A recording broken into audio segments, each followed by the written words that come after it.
Hi guys. So we're doing a little bitty mini introduction for 12 Stars Publishing and Learning Collective. We've got my friend Merissa here, who is a really brilliant young woman of my caliber and age, and I'm very proud for her and I to help co-create and collaborate as we move forward in this most important time of self-care.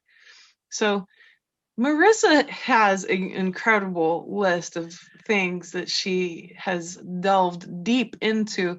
Most people will say, well, I know a little bit about a lot of things, and that's not the case. She knows a lot about a lot of things. So, coming from that same paradigm of being a living library and way shower, Merissa gets to really help us with something that's really precious, a very great tool that I admire very much. Ayurveda itself has been one of the things that has helped save my life many, many times. And as a young woman, I was suffering immensely and found that Ayurveda gave me answers to look at myself, to be able to nourish myself with what is available in our reality, all of these elements, the elements available, and much more. It's a philosophical and spiritual path as well. The combination of the physical, mental, emotional, and spiritual is found easily within the structure of Ayurveda. So I deeply love it. I use it regularly, I use it daily. It's one of the most precious things that I've ever found for our healing, and even more so, it's really ancient, it's well proven, and without a doubt, many, many, many millions, perhaps billions over time, have in the past 5,000 plus years utilized this way of interacting with the earth and nature and bringing our bodies into and merging with to thrive with nature. And that is what I think Ayurveda is all about. So, first, I'm very proud to introduce you, Merissa, and thank you so much for being with us and sharing with us what you're going to be sharing over the next several weeks. Thank you for being here. Wow, thank you so much, Elizabeth. So beautifully said. It's lovely to hear your experience with Ayurveda. And myself, too, as a young woman, I just found this to be a really holistic foundational system to create a stable foundation. You know, if we're looking at ourself and our livelihood, we are the creators of our experience. And the more tools we have to be mindful is just so empowering, so impactful for us as women, as parents, and as I say, spiritual beings having the human experience. This is the ultimate systemization of the ascension process, if you will. Mm. um, Yes, for sure. I, And what's cool about it too is that um, I've been seeing that, we're in this state of formlessness. A lot of the old ways, they don't necessarily remain the same as we move into what we're calling the empowerment paradigm right now. But this is not one of those that's going to be going away. So that leads me to ask you, why now, as we're entering into an empowerment paradigm? Why now? Why is Ayurveda even important and most useful now? well, what's really amazing about the system of Ayurveda, I just want to talk a little bit about it and then delve into the now, is that this is a complete system of science, combining science, metaphysics, and the spiritual planes of our beingness. And this is looking at the biochemistry of each individual. So, while we're seeing systemic collapse and reformation and transformation right now on a global level, what isn't shifting is the elements, the fabric of all of reality, of all of creation that we too are made of. And so this is an excellent time to go within and establish what I'm very passionate about: self-intimacy, self-knowing, know thyself, right? Um, so know thy body, mind, spirit. And through this, we connect with the planet, one another. So to me, that's what's, the constancy that we do have. Well, we can't control what's going on the outside. This is the beautiful time to come within and start to nourish, nurture the inner space and start to explore, who am I at a foundational level? And, this is our biochemistry, looking at the elements earth, air, fire, water, and ether. Each of us, just like our fingerprints, is a unique amalgam, a beautiful synergy of these elements. And we can start to use this as a system of navigation. So while we're in this flux in our external reality, which the ancients, the rishis, and in the Vedas, they called Maya, the world of illusion, the world of the senses. If we practice this going inside and starting to look at ourselves, once we start to know ourselves, we have a foundation of navigation. This is the ultimate empowerment. Wow, I love that. And I love the concept of self-intimacy. I'd never heard it quite put that way. And it's the sister of self-inquiry. You can take self-inquiry and go inwards, but to be intimate with the self, to then use what you've learned from the inquiry to nourish the self so that it can interact with all the worlds of illusion, the worlds of dream, the worlds of physicality. I also love too that, the elements aren't going away, like sodium's not the one collapsing here. Nope. That's so cool to envision that we ourselves are going to continue to remain. It gives a bit of a sense of stability, and to know that this has been practiced for so long to the point of knowing that it's got this incredible amount of truth to it for everyone, that you don't have to be East Indian to appreciate Ayurveda, that Ayurveda can be used to look at any person, place, or thing, anything. It's a complete lens of sorts, and hard to find such a complete lens. So that leads me to ask you, how did you find this lens? Well, this is actually a very mystical story. I would encourage anybody watching this to look at my bio. I've got an interesting story here. But when I was a little girl, I had several autoimmune disorders that were emotional, in nature. And then the dis-ease starts in the etheric, and then it locks into the physical tissue.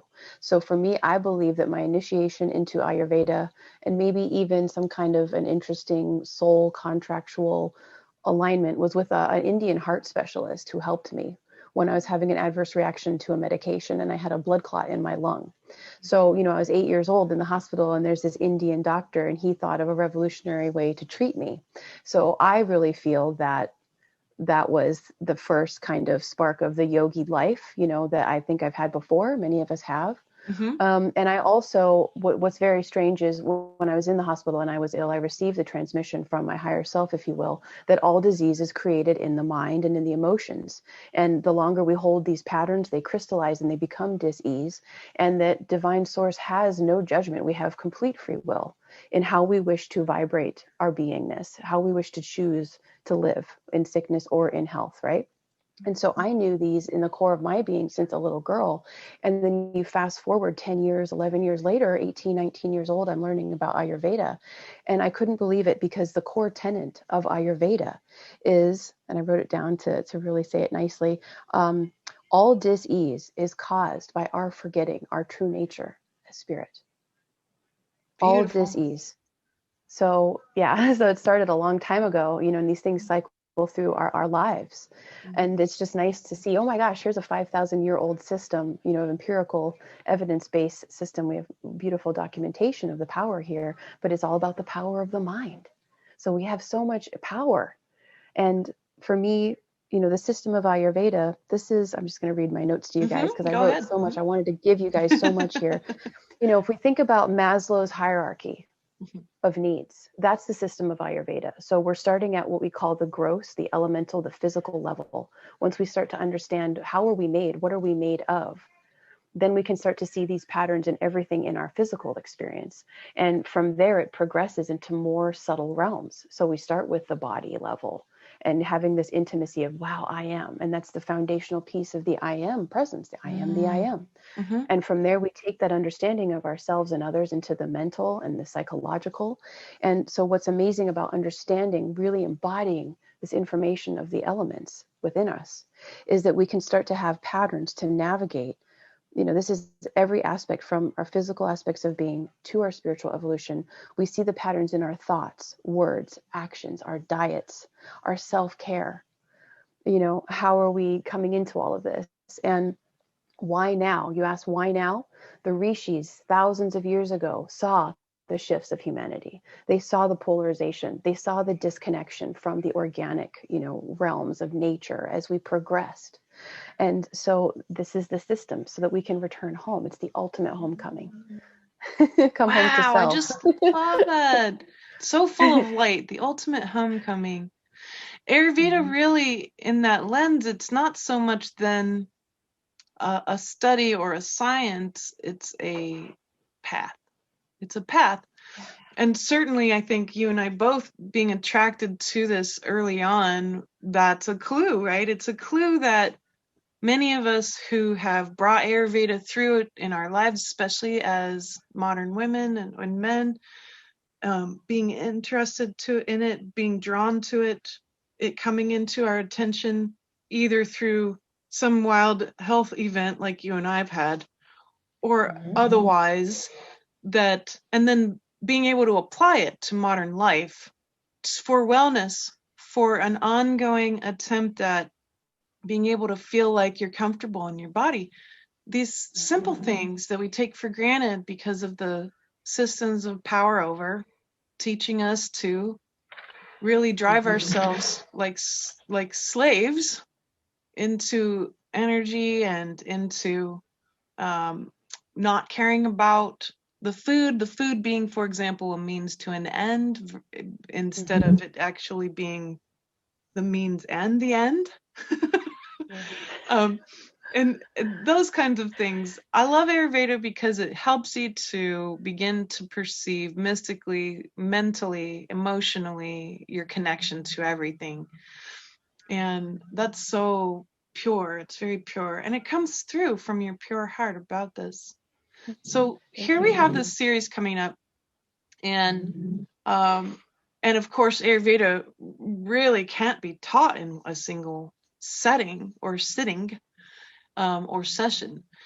But with that, what are these series weeks going to look like? I would love for you to tell us what the journey you have basically planned, knowing, of course, the journey unfolds with more detail than we'd ever imagined. But what journey are you going to take people through this process?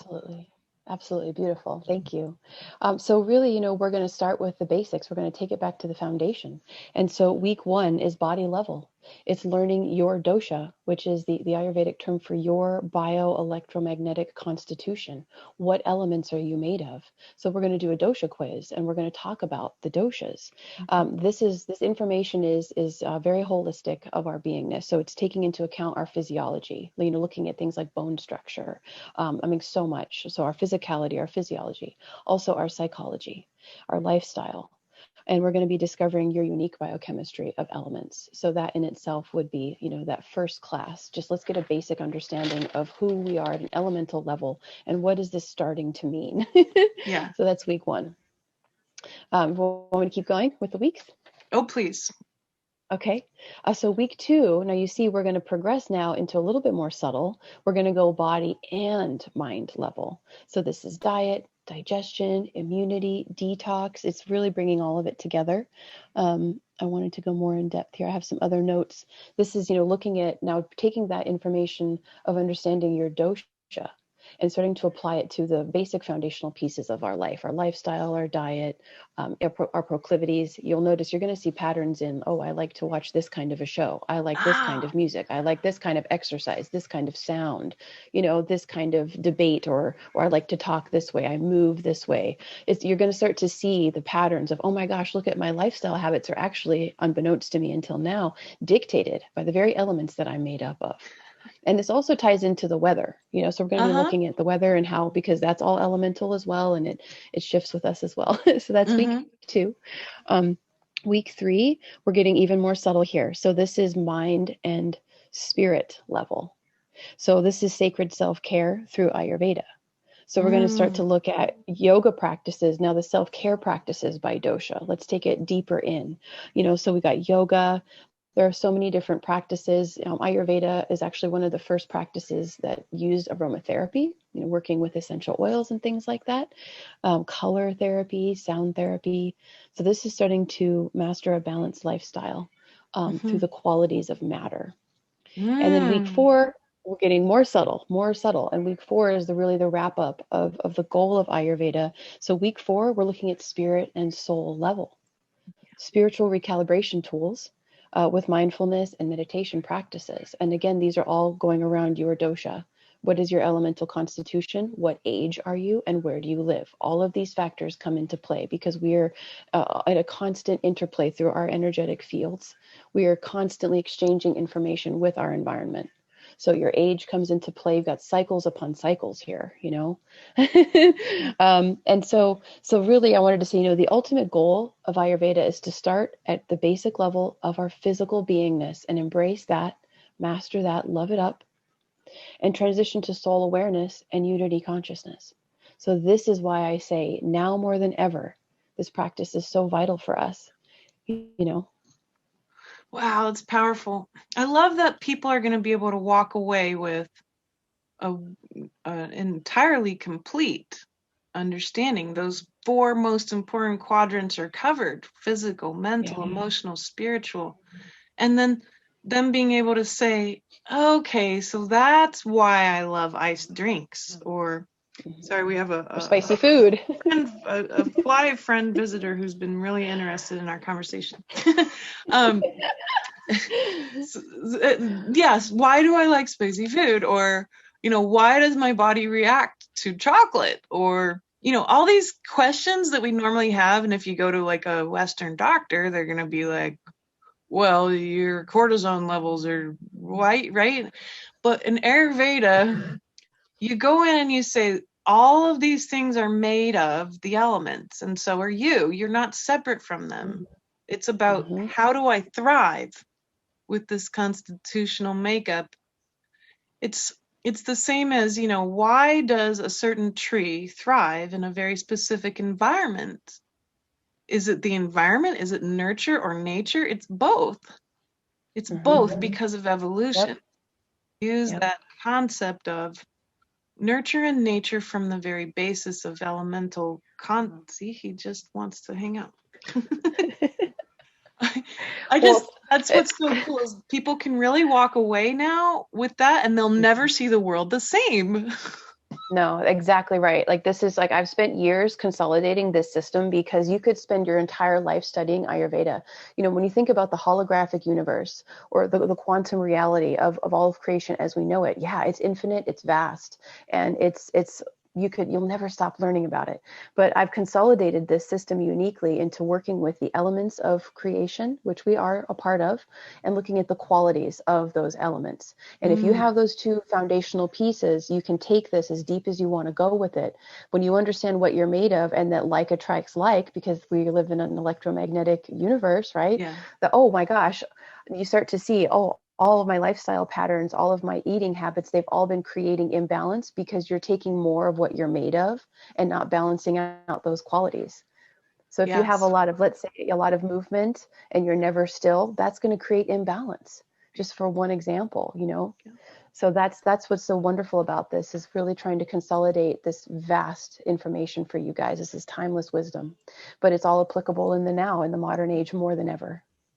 I especially love how, with your deep love of this work from both a emotional and academic perspective, that you have taken the lens of what we know as spiritual science, and you've taken that lens and you've said, I really want to make this easy for people to digest. I want to make this easy for people in the modern world to absorb, so they don't have to learn a new language. They don't have to learn a new set of jargon to be able to get this. And that then makes it so clear. It clarifies your position in reality. So when you're able to not have to use a whole other set of language in order to get concepts, but to apply it to what we know now. That's a unique way for people to learn this that's not going to be found anywhere, because it's your method that you were able to develop as a sort of medical spiritual theorist. So that's why I think the heart to heart matchup um, is so key here, and why I think people will really, really love this. So for those of you who have been having this difficult time with the shifting going on, for those of you who have a really difficult time making self-care a priority, and when you go to bed at night, I'm talking to you guys, when you go to bed at night and you beat yourself up over not doing the self-care that you said you were going to do in the morning, right?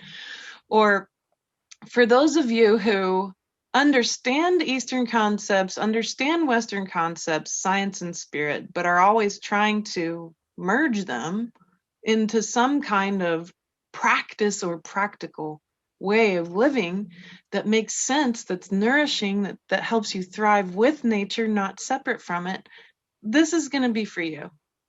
And what other people would you say really need this right now, Merissa? Well, of course, I would say everybody.